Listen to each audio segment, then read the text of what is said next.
Okay, welcome everyone. Welcome to session number 283 of Kevin Reed's A Course in Miracles. Today we are in the clarification of terms, which is part of the teacher's manual, all right, manual for teachers. And we're concentrating on number 4, true perception and knowledge. Okay.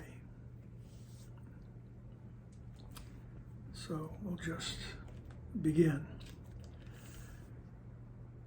The world you see is an illusion of a world.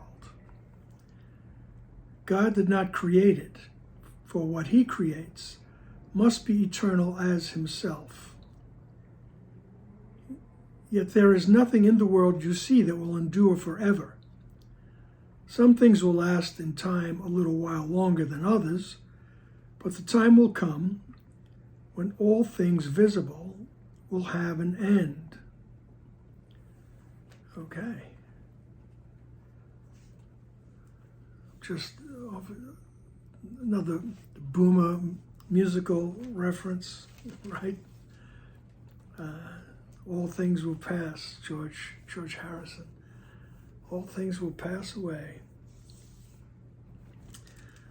But this is what Jesus is saying. Because they don't last,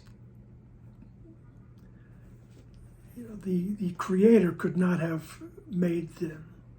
The Creator didn't make this world. Okay? He says, the world you see is an illusion of a world. And Jesus means this literally. God did not create it. Okay? For what he creates must be eternal as himself. Right? What the original source, the all that is, creates must be the same as itself. Right? It must be all that is. It must be eternal. So he says, but there's nothing here in the world that endures. Nothing. Everything will pass away. And granted, some things will last a little longer than others. All right?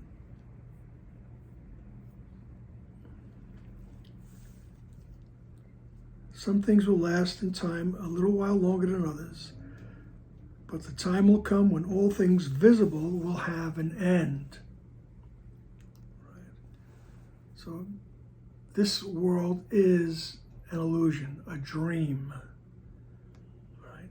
And that doesn't mean you skip steps. All right? You say, oh, the world's just a dream. All right? Life is but a dream, shaboom, as Ken would say. All right. Don't skip steps. The idea is to have that in the back of your mind, and then you notice when you believe the dream, when you believe the illusion, and then you ask for help. Okay, so nothing in this world is like God, the Creator. Remember, we have to use words. This, as he says, this course comes to us in an ego framework. All right? So there are things that even now, since 1977, there's some things that are, unacceptable to others. That use of male pronouns all the time. All right? That's just another thing. You try to get past that. Get some internal help with that. It's not such a big deal.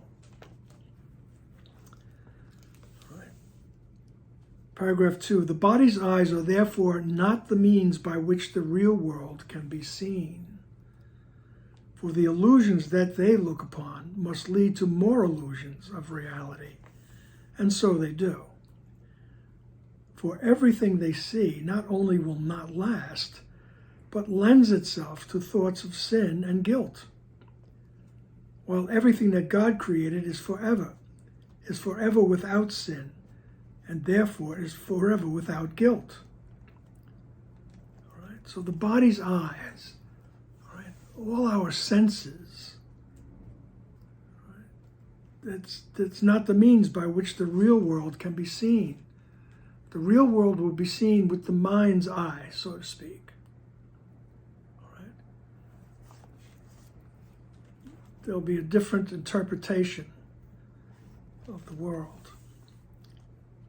All right? For everything they see will not only not last, but everything we see here in the world, it lends itself to the belief in separation, thoughts of sin and guilt. So everything we see here is, when interpreted through the ego's eyes, everything here is to reinforce the idea that you're separated from the oneness and somebody's guilty. All right? You got to try to get rid of your guilt. It's you, not me. All right? For everything they see will not only will not last, but lends itself to thoughts of sin and guilt. While everything that God created is forever without sin, and therefore without guilt. Right? There's no thought of separation in the oneness. Right? Paragraph 3. Knowledge is not the remedy for false perception. Being on another level they can never meet. The one correction possible for false perception must be true perception. It will not endure, but for the time it lasts, it comes to heal. For true perception is a remedy with many names: forgiveness, salvation, atonement, true perception, are all one. They are the one beginning, with the end to lead to oneness far beyond themselves. True perception is the means by which the world is saved from sin, for sin does not exist. And it is this that true perception sees. Yes, Dr. Wapnick once said, true perception says, well, what's sin? What? So he tells us in paragraph 3 that there's a difference between knowledge and true perception even. All right? Knowledge is not the remedy. All right? Knowledge is in the oneness. It's in that realm where there is no separation. There's only you and the Creator, and you are one. All right? You are known, and you know. Let's try to describe the indescribable. So knowledge is not the remedy for false perceptions that we have here. All right? Being on another level. They can never meet. Knowledge can never meet with the false perceptions. They're on two different levels. All right? The one correction possible must be true perception. All right? Because true perception is still an illusion. All right? As he says here in sentence 3, it will not endure. And it doesn't last forever, but it's the correction. Help me to see correctly. I'm asking for true perception. And that's the way I walk through my life. All right? So the one correction possible for false perception must be true perception. It will not endure. But for the time it lasts, it comes to heal. Comes to heal the mistakes, heal the split mind. For true perception is a remedy with many names. All right? And these are some of the things that Jesus used some of the words he used to describe it in the Course. Right? True perception is also known as forgiveness, salvation, freedom from the ego thought system, atonement, the acceptance of your innocence, and true perception. They all are one. They are the one beginning, with the end to lead to oneness, far beyond themselves. So when I practice forgiveness, I'm willing to see the innocence. Right? I desire to be released from the ego's thought system. These are all like stepping stones. Right? They are the beginning, and they will take us to the end. Right? And the end is the realization of oneness, far beyond all these other thoughts. Way past the illusion. True perception is the means by which the world is saved from sin. So the process of forgiveness is the way the world is saved from sin, from the thought of separation and guilt. Right? For sin does not exist. Very clean, clear statement. Sin does not exist. The problem is we believe it does. Okay? And we need to get help with that. We need to get our perception corrected. All right? For sin does not exist. And it is this that true perception sees. So true perception will see the correction for the belief in sin, for the belief in separation. Right. Paragraph 4. The world stands like a block before Christ's face. But true perception looks on it as nothing more than just a fragile veil, so easily dispelled that it can last no longer than an instant. It is seen at last for only what it is, and now it cannot fail to disappear, for now there is an empty place made clean and ready. Where destruction was perceived, the face of Christ appears, and in that instant is the world forgot, with time forever ended, as the world spins into nothingness from where it came. All right. So the world, everything in form, it's that block to the awareness of innocence, to the awareness of your true nature. The world it stands as a block, right? It stands as a block before Christ's face. Remember that the face of Christ is that symbol for innocence, the atonement, the total innocence, your true nature. But true perception looks on it as nothing more than just a fragile veil. Right?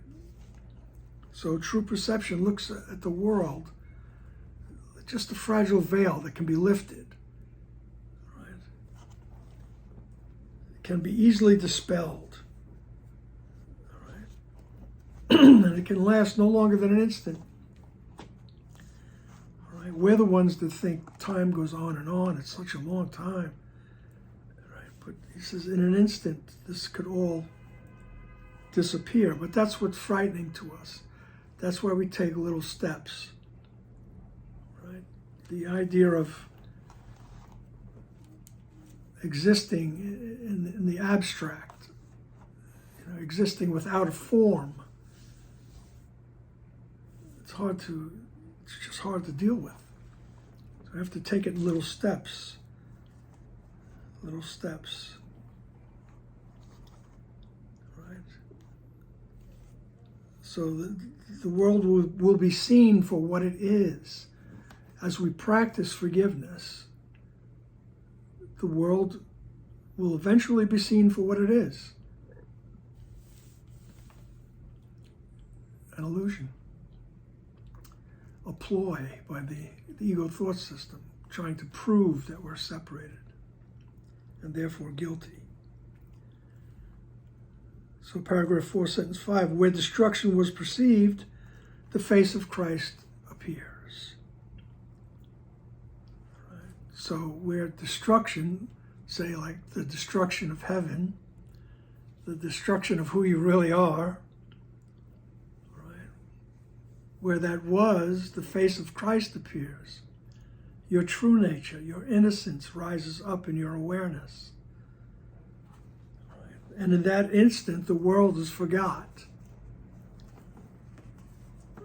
The world is forgot and time is forever ended. And the world spins into the nothingness from where it came. All right, the world just goes, right, disappears. Paragraph 5, a world forgiven cannot last. It was the home of bodies, but forgiveness looks past bodies. This is its holiness. This is how it heals. The world of bodies is the world of sin. For only if there were a body is sin possible. From sin comes guilt, as surely as forgiveness takes all guilt away. And once all guilt is gone, what more remains to keep a separated world in place? For place has gone as well, along with time. Only the body makes the world seem real. For being separate, it could not remain while separation is impossible. Forgiveness proves it impossible because it sees it not. And what you then will overlook will not be understood, will not be understandable to you, just as its presence once had been your certainty. So, a world forgiven cannot last.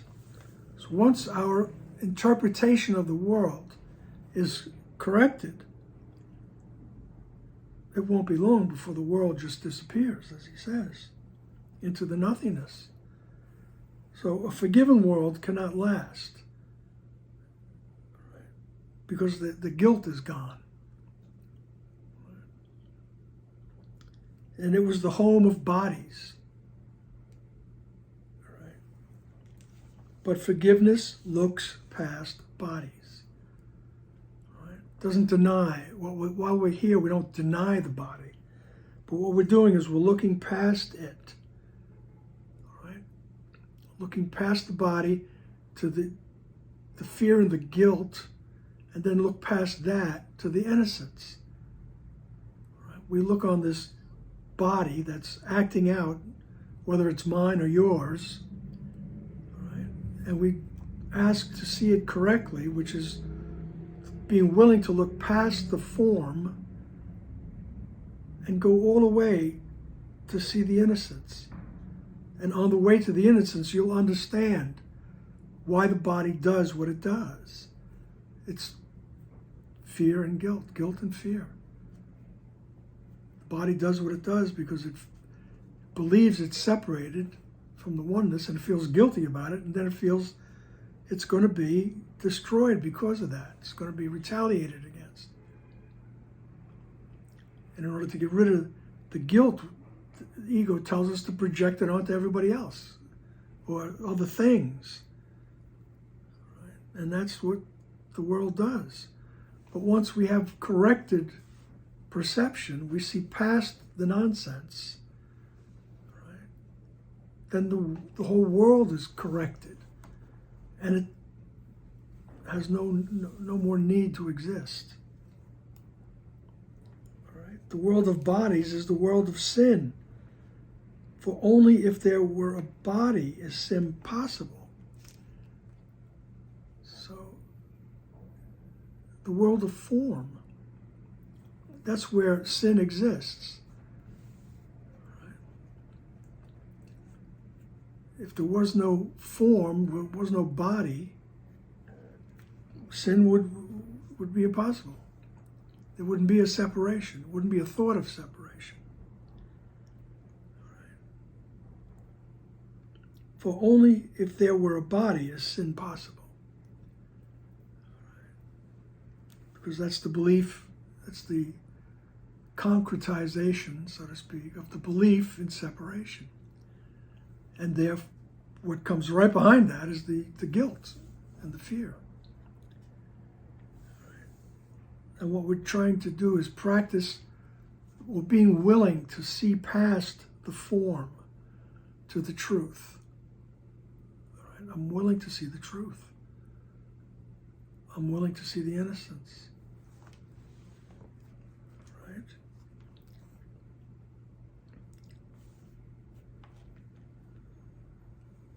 Right? From sin comes guilt as surely as forgiveness takes it all away. As we just said, there's a body, there's a belief in separation, and that brings along the guilt and the fear. For from sin, the idea of separation, comes guilt as surely as forgiveness takes all guilt away. Once all guilt is gone, what more remains to keep a separated world in place? Right? What else is there once the guilt is gone? Right? For place has gone as well, along with time. Only the body makes the world seem real. Only the body makes the world seem real. Right? For being separate, it could not remain where separation is impossible. Right? Because we believe the body is separate. It can't remain in the oneness. It can't remain in there. It could not remain where separation is impossible. Forgiveness proves it, the body, is impossible because it sees it not. Right?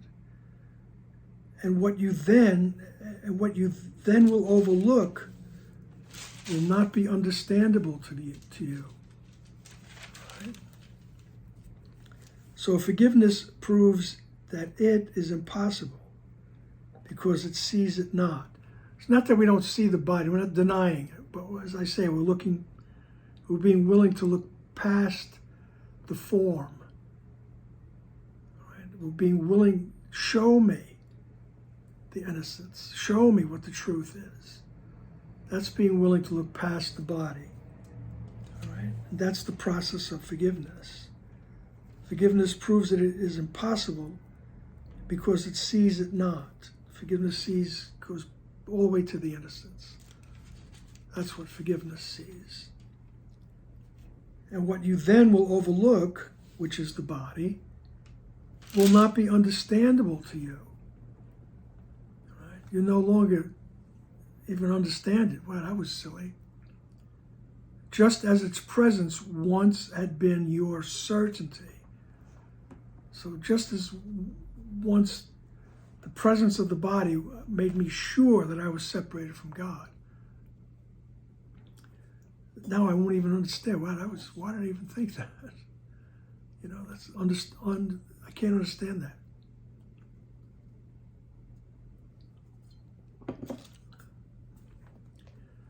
Paragraph 6.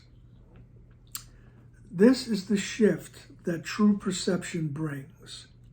Now, very succinctly, in this paragraph, Jesus is going to describe the process of forgiveness. Right? This is the shift that true perception brings, the shift in our perception. What was projected out is seen within. So I realize I'm projecting guilt, and I see it within.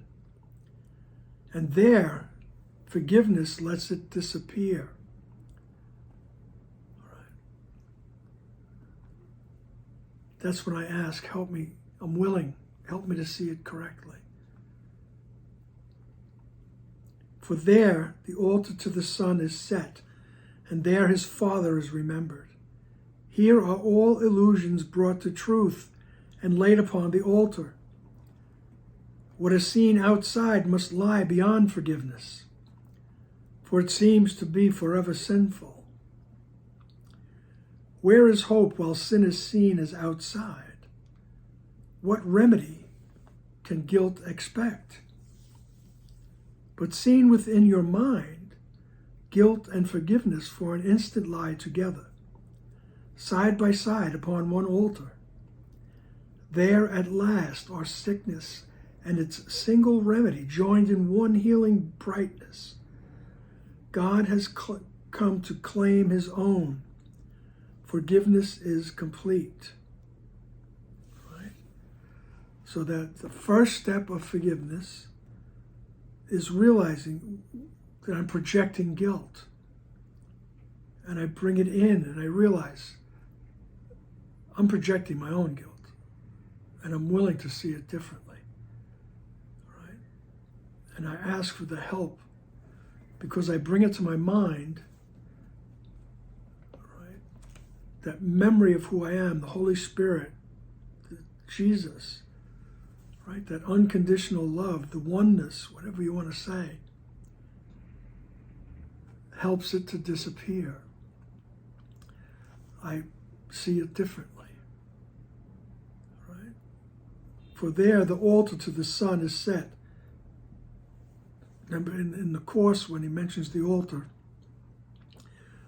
is the mind.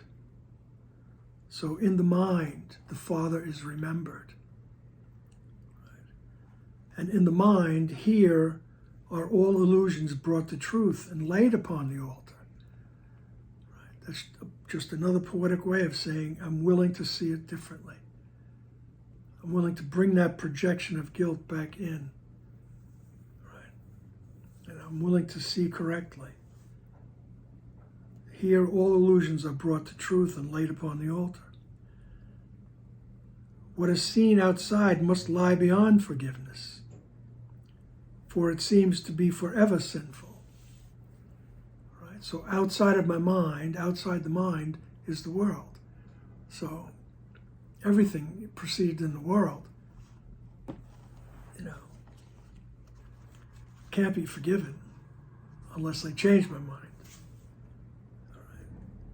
But everything out in the illusion it's to prove that I'm guilty. So what is seen outside lies beyond forgiveness. All right. For it seems to be forever sinful. It's always separated. Right. Where is hope while sin is seen as outside? So where is hope when I'm looking outside of my mind? I'm looking in the world. Right? What remedy can guilt expect? Except magical remedies in the world that don't really work. Agreements and treaties and things of that nature. Sentence 7, but seen within your mind, where everything happens, if I see it within my mind, guilt and forgiveness for an instant lie together. I bring it inside and I say, help me to see this guilt. Help me to see it correctly. All right, so guilt and forgiveness lie together for an instant, side by side upon one altar, right, in your mind. And there at last are sickness and its single remedy joined in one healing brightness. Right? So remember, this is very poetic. Right? So sickness and its single remedy, the sickness is the belief in separation. The sickness is the belief in separation and guilt. And the remedy is the innocence, the atonement. There at last are sickness and its single remedy joined in one healing brightness. Right. So the innocence, we become aware of the innocence. And then there's the third step of forgiveness. God has come to claim his own. and forgiveness is complete. All right? That's what Ken would always say. There's 3 steps to forgiveness, and you only have to be concerned with the first 2. The taking back of the projection of guilt and the willingness to have it retranslated.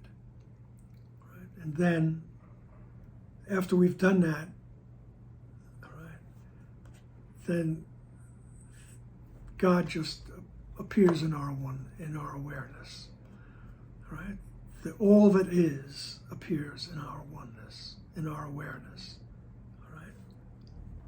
And forgiveness is complete. Okay. And now God's knowledge, changeless, certain, pure, and wholly understandable, enters its kingdom. Gone is perception, false and true alike. Gone is forgiveness, for the task is done. And gone are bodies in the blazing light upon the altar to the Son of God. God knows it is his own, as it is his. And here they join, for here the face of Christ has shone away time's final instant. And now is the last perception of the world without a purpose and without a cause. For where God's memory has come at last, there is no journey. There's no belief in sin. There's no walls. There's no bodies. And the grim appeal of guilt and death is there snuffed out forever. Right. So when we've completely changed our perception, right, and where everything is reflecting the oneness and the innocence, right, God's knowledge enters the kingdom, which is the mind. Right? So the knowledge now, we're on a different level. Right? God's knowledge enters its kingdom. And when that happens, there's no more perception, false or true. All right? Forgiveness, there's no need for it anymore. The task is done. And there's no need for bodies. There's no more bodies. They're gone. And the blazing light upon the altar to the Son of God. Very poetic. The bodies are gone from the mind of the Son, you, right? The offspring of the Creator. Right? And bodies are gone in the blazing light upon the altar to the Son of God, and God knows it is his own, as it is his. So the knowledge, God knows that the mind is one. It's yours and it's his at the same time. Right. And there they join, and here the face of Christ has shone away time's final instant. Once again, that symbol of the face of Christ. And here they join. We join with the Creator. We join with all that is. And the face of Christ, the atonement, the awareness of innocence, has shown away time's final instant. Time has disappeared. There's only eternity, eternal oneness. And now is the last perception of the world without a purpose and without a cause. There's no more need for the world. There's no more need for projection of guilt. We have the knowledge of who we are. For where God's memory has come at last, there is no journey. Right? There's no belief in sin. There's no walls to separate. There's no bodies for separation. There's no individuality. And the grim appeal of guilt and death is there snuffed out forever. Right? That grim appeal of guilt and death is snuffed out forever. When God's knowledge enters the kingdom, it rises up in our awareness. Paragraph 8. There's another spot where Jesus just tells us how glorious it is, and you will realize it. Paragraph 8. Oh, my brothers, if you only knew the peace that would envelop you and hold you safe and pure and lovely in the mind of God, you could but rush to meet him where his altar is. Hallowed your name and his, for they are joined here in this holy place. Here he leans down to lift you up to him, out of illusions, into holiness, out of the world and to eternity, out of all fear and given back to love. Right? And we become aware of that incrementally. We become aware of that bit by bit as we're willing to practice forgiveness, willing to have our perceptions corrected.